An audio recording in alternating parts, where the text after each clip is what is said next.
Hey guys, welcome back to Shantae's Risky's Revenge. I just want to point out that Tangle Forest's theme is one of my favorites in the entire game, so everybody go, I don't know, give Jake Kaufman a back rub, because that dude kicks ass. Yeah. And They that brought it back for Pirate's Curse. Oh, he does all the Shantae games, so yeah. I'm pretty sure Jake Kaufman has all of his stuff on his Bandcamp and stuff. Yeah, you can download it for free if you want, but you can also donate. I'd recommend, throwing a few bucks their way. Actually, there's something really cool about most, at least like independent-ish type of musicians. If they set up like a pay what you want kind of model, they usually end up getting more money for what they do than if they were to sign up with a record. So yeah. uh, having one of the best themes in the game fits for this area because it's also one of the most beautiful areas in the game graphically. Oh man, I love Okay, this yeah, place. we talk about sprite detail. Well, then Way Forward never really disappoints in that area. When I first, I get a lot of like, I wouldn't be surprised if the developers of these games were really heavily inspired by like Metal Slug, and just in terms of sprite detail and animation, because that's always what I think of immediately. As soon as the first boss, actually, when Risky boat transforms into that giant mech, I think of Metal Slug, and it just goes without saying, this game and Pirate's Curse, by extension, gorgeous looking 2D games. One thing that I love is that when Shantae is at full health, she kind of bops up and down, and you can see her ponytail like go back and forth. Really cool. I really love the Shantae has an absolutely amazing sprite, and it's great. And one of my only complaints about Pirate's Curse is that they pull so many sprites straight from Risky's Revenge. Not saying that the Risky's Revenge sprites are bad at all; they're great. I'm just wondering, if they pulled so many sprites, why did that game take so long to come out? I'm just wondering. Well, being able to reuse assets did allow them to devote more time to other things. Yeah. And make it a longer game. And let's keep Oh, in yeah, mind that sure. that Way Forward does makes a lot of their money through licensed games. The original games they make are kind of just projects they do when they have the time for it. In between their actual paying projects. Yeah. Yeah, these are their passion projects, and I think I'm really glad that Pirate's Curse did. I'm pretty sure Pirate's Curse got universal critical praise. I'm not sure how well it sold, but it had to have sold pretty well. I'm really glad that with like Shantae, Mighty Switch Force, all that, they're able to do projects that they want to do an awful lot more. Because like the most high profile like licensed game that they've done recently is the remake of DuckTales, which is obviously they're going to be more into remaking the NES DuckTales than they are doing some random SpongeBob game or whatever. When I saw the trailer for Half Genie Hero, my first thought was that it looked so much like the DuckTales game, just in terms no, of presentation. But Oh, I'm they're hoping... I'm pretty sure they reused most of the engine. Yeah. It's like my only misgiving on that in that regard is that I hope the environments look better than they did in DuckTales Remastered, because, like, DuckTales Remastered had like great backgrounds, but the foreground it was like so square and blocky. Like, I assume that was to preserve the level design elements from the NES game, but. When you break it down, though, a lot of things here are just flat planes and squares. It's just a matter of whether or not the coat of paint is organic. Yeah, and it wasn't in DuckTales. No, it was not. No, it really it was was not. And that was that, and having to constantly backtrack to collect things were the main things that stopped me from really enjoying DuckTales Remastered. Because DuckTales had this thing where to unveil the collectible tokens, you had to pass over the spot where that token was hidden, and then go back and collect it. It's like, there's no pacing to the game at all. Like, it takes the concept of pacing and dumps it in the trash. You're constantly stopping and going and stopping and going, which is too bad. You're zigzagging your way to Transylvania. Which is too bad, because actually just blowing through DuckTales Remastered was really fun for me, simply because of the way Scrooge McDuck handles. Like, he's a really fun character to play as. It's just like the way the game wants you to play doesn't really mesh well with that. Hey guys, we got a tasty meal. What is There's a tasty? thing that you can do in this house. Are you going to do it? Are you going to whip the dog? You can whip the dog?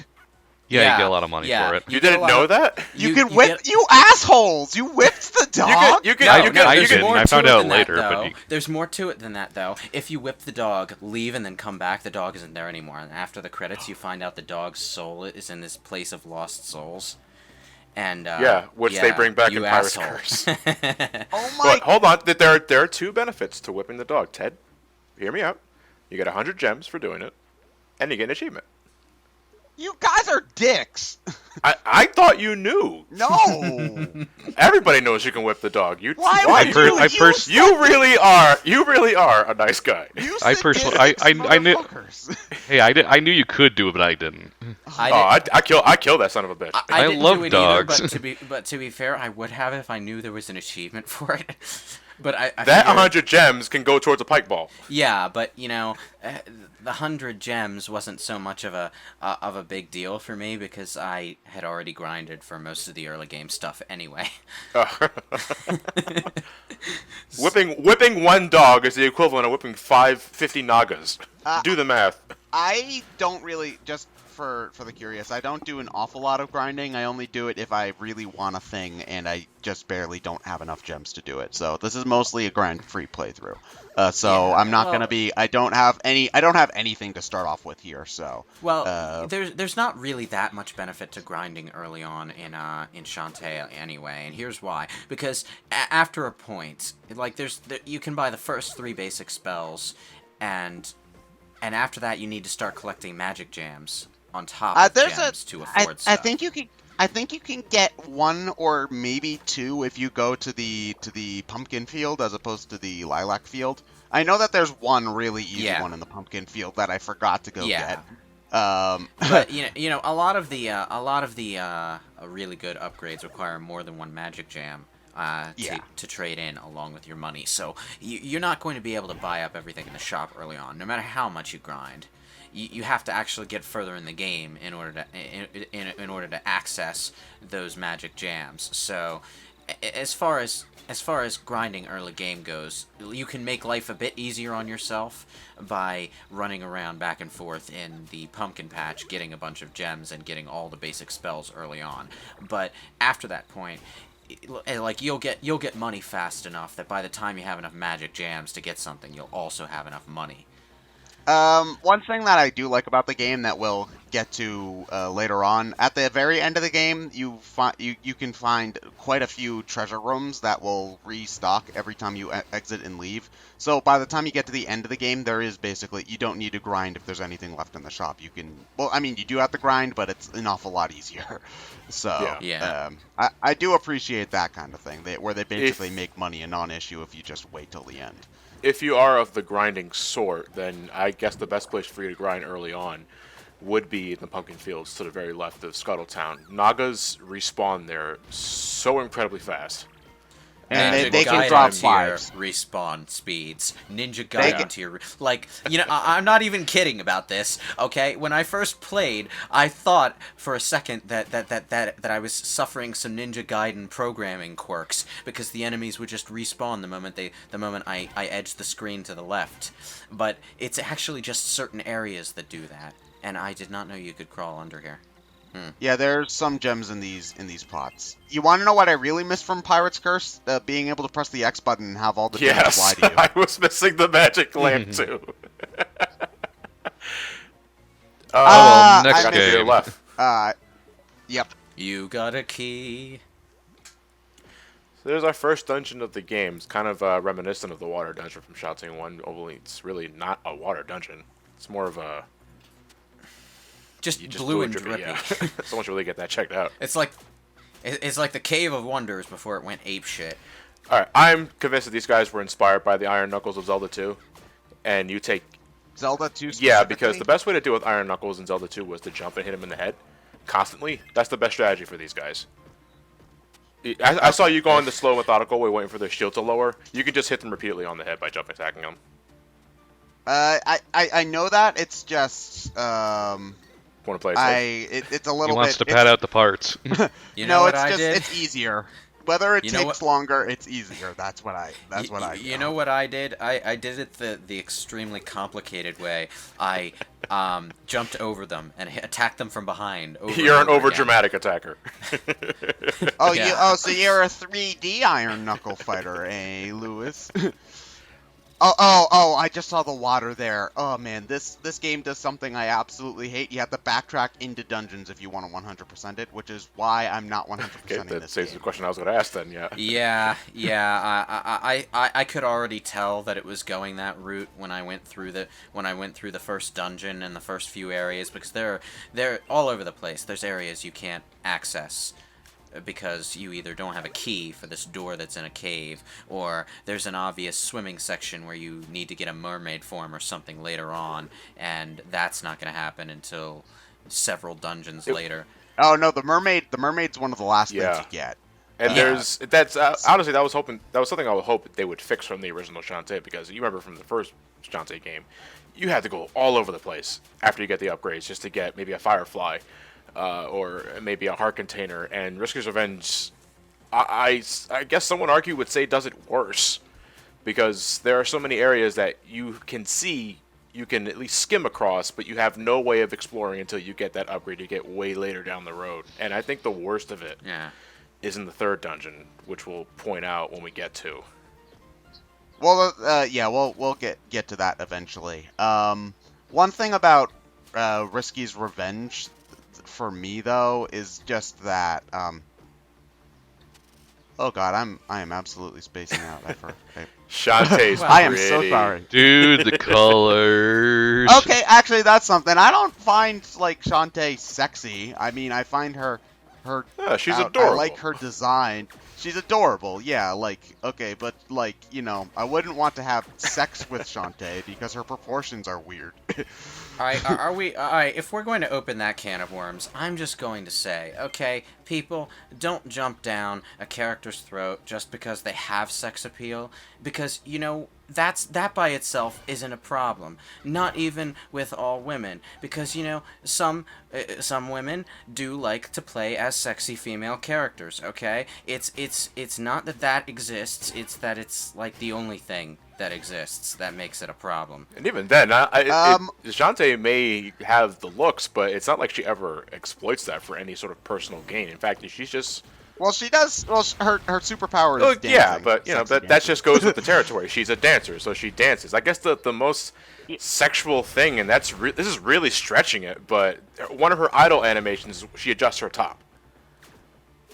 Oh wait, that's an idle animation. I know one of them is she messes with her one hair. of them. Her second one, I think you really have to stay still for a minute. She adjusts her top. It's really quick. It's just maybe a split second. Okay, you know what? Sometimes it needs to happen. Okay, I'm not gonna judge her for that. And also, they live in the Middle East. It's gonna be. It's hot, man. All right.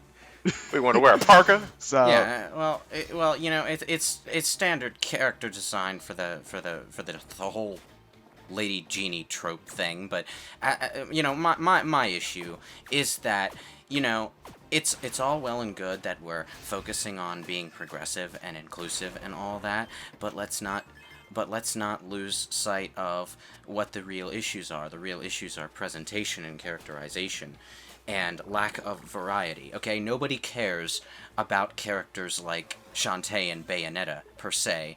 They just care that there's nothing else, really. Well, one thing about...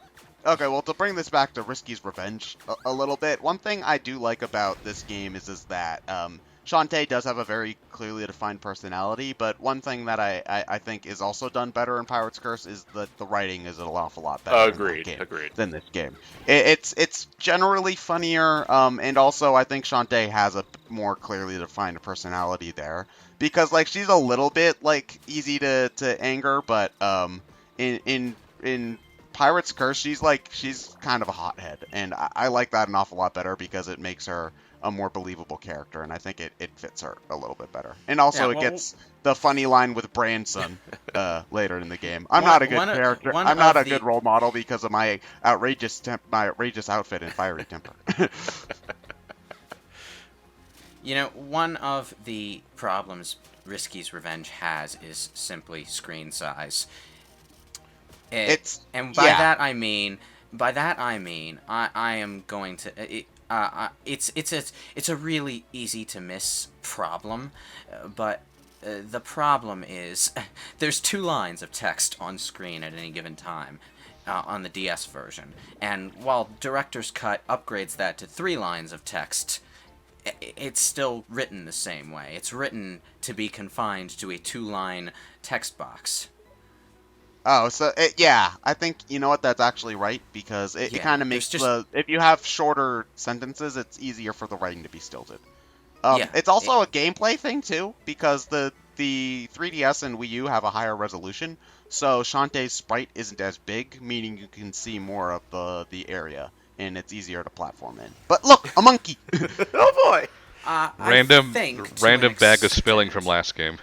Ryan, I love, if you talk to NPCs, one of the things I love is that you want to know your explanation for losing your powers. It's not that you got hit by a wall. It's not that you got corrupted by the X You weren't parasites, practicing your dance moves. and you forgot them. Yeah. That's still sort of lame, though. No, but they make it fun. Yeah, they poke fun at it, and I can give them credit for that. It's but you look back at it, it's still pretty damn lame. Well, I'd rather it be stupid in a humorous way than stupid in a way that's trying to take itself seriously, like Adam Malkovich. I still, to be honest, I still think Metroid Prime 1. Oh no, I got bumped into a wall. It's not like I get hit by fire. That was a really sturdy wall. Okay, whatever. I will still argue that Prime is the stupidest, losing all of your powers kind of thing. Other M is its own thing. We'll talk about that later. Don't jump down my throat, please. Okay. I'm not gonna argue with you there. Although, if you really want a good idea of what the big problems with Adam Malkovich are, I recommend the Gaming Brits Other M review. He did a good job of outlining the problems. Where are we stalling for Other M, or are we not stalling for Other M, John? I wanted to do Zero Mission next. That's up. Okay, I'm good with that. Later. I have no problem with stalling for Other M because I have no fucking idea what I'm gonna say in that commentary. I don't think any of us are. No, it's like I know it's kind of like Devil May Cry 2 for me, because I know I have things to say about the game. I don't know how I'm going to keep talking throughout all the game. Like, we're gonna have to go through like the main playthrough, and then we're going to have to go through the second run through the place to get to Fantoon in the self-destruct sequence. It's like, okay, we can't possibly not pull another F-Zero GX on that playthrough. It's going to happen eventually. It's going to happen so hard. It's going to happen just like it happened in Klonoa 2. No, but that was a different time, though. We were young, reckless, and virgins. Right? How much of that has actually Okay, well, changed? first off, you're not that much older. Second off, I don't know what your recklessness is. And third off, I don't need to know your sex life, John. What a story, Ted. Oh, man. This dungeon's main gimmick is go left and then go right. Yeah. Well, I wouldn't say that's a main gimmick, because you don't do it quite as much as you do the exploration. And I lost interest, honestly. I lost my motivation to play through this game after the second dungeon, because Battle Tower was just, what the hell. Battle Tower is... I kicked the Battle Tower's ass, for the record, so, maybe I you just kicked need its to get ass. good. I kicked its ass, okay? I got through it with no problem whatsoever. It was just boring, okay? It was just room after room of fight after fight, and... That's the second dungeon. Yeah. It's the second dungeon. I was expecting something else like this. Exploration and platforming and all that fun stuff. I think it would have worked. Well, we'll talk about this more when we get to the Battle Tower, obviously. But I think it would have worked better if it was like the third dungeon out of like 5 or 7, as opposed to. I think it would have worked better if it wasn't a dungeon. Yeah, I think I was going to save this for the Battle Tower, but the Battle Tower immediately reminded me of the Battle Arena from Circle of the Moon, Castlevania. That was optional, and you did that for I think one of the rare cards that you can use for card combinations, but it wasn't mandatory to complete the game. Okay. So why do you play Triple Triad in a Castlevania game? What? Oh, Well, it's not really triple try because you can only combine 2 cards, so I guess double try would be more accurate. Well, wouldn't it be double duo because triad? No, try, but you see, that's how they fuck with you. Okay. Ah, But it's yeah, boss Lewis, time. you can jump if you jump up as the monkey. It's faster than just climbing up Yes. the walls. Yeah, but I didn't know you could do that. I didn't know you could jump straight up. I thought you had to jump away from the wall. You clearly haven't played enough Mega Man X. I love the Squid Baron. He is absolutely amazing. That's another thing, though. The first dungeon has a boss. The second dungeon doesn't. It's just mooks.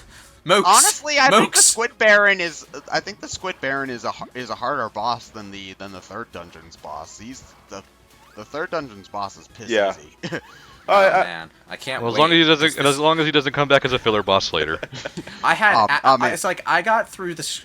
I got through the Squid Baron boss, and I think I got hit once, and that was a careless mistake on my part. This is a Oh, no, no. It was when he did this. That was when I got hit. Oh yeah, you need to the strategy for that's to turn into the monkey and jump on the wall. I mean, he's not gonna die. You're not gonna die to the Squid Baron because the squid babies drop health, but you're gonna get hit a few times. Well, unless I never used the apparently. monkey form for this fight. When I just jumped what it over is, him, like yeah. when he's eating the tasty meal and he's doing the wall smash. If you jump over his initial position, he won't hit you because he bounces off the wall immediately. So like if if you jump over him, the moment he begins dashing, he won't hit you. No, Yeah. because he jumps back. Yeah, and but forth your jump lasts with longer those. than that. He moves that Eh. fast. I know it's riskier. Yeah, but yeah, it's risky revenge. But yeah, you're playing it safe. That's fine. You're going.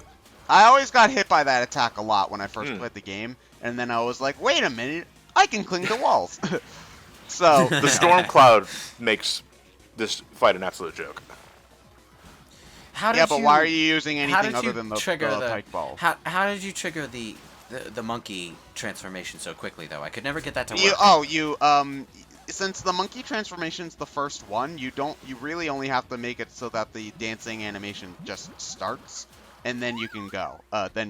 Like you don't have to wait for the animation to finish. You just have to start it, basically. I love how he just Yeah. explodes for no reason. It's like I could never get the timing down for that, so I would go through the whole cycle of animations, and then I would start the next cycle of animations, and that would get the monkey transformation to work. Yeah, maybe it's just a director's cut thing, but you can just I love the seal getting music for the record. That's why I'm watching our 3D sprite. Confession: I was a bit slow on the uptake. I sat there with her spinning in the air for like a minute before I realized I had to push a button to move on. Wow, this is a very long load time. Theme though. It's a great theme though. I love it. It's like No, it's like I didn't notice the little A in the corner of the screen, and when I did, I was like, "What? Why is it telling me to push the A button? I'm playing this on a PC."